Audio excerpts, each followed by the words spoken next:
पागल के भइल बाटे पागल के दासा आज हमरा पता चल प्रेम की भाषा।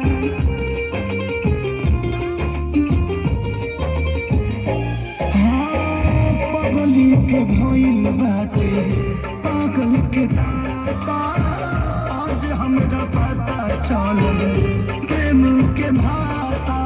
रोते रोते मिले हमसे आयल बड़ी रोते रोते मिले हमसे आयल बड़ी हमर जान आज हरदी से लटाइल बड़ी हमर जान आज हरदी से लटाइल बड़ी।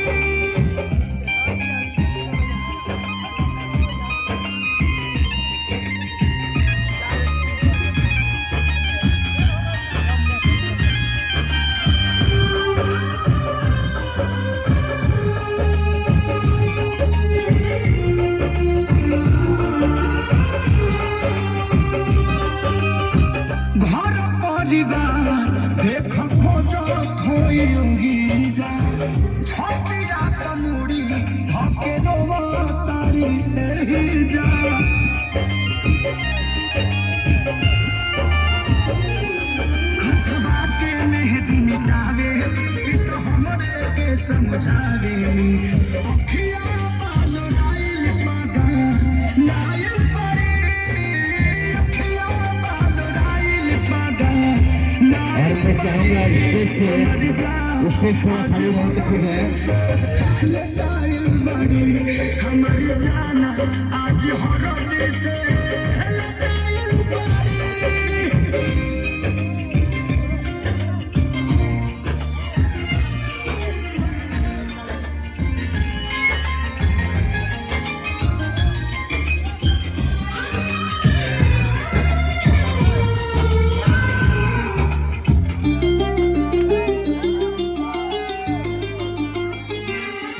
रोला से इनका जमाना के पता प्यार का मतलब रब जिया जो में बुझाता।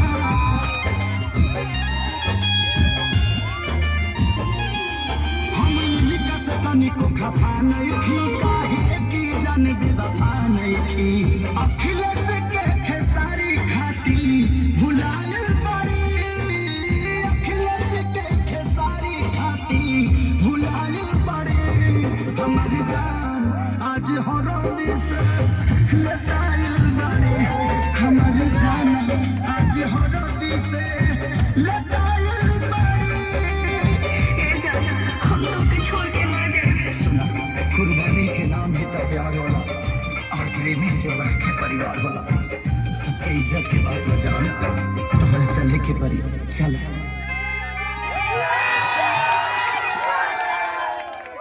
क्या बात है चलिए।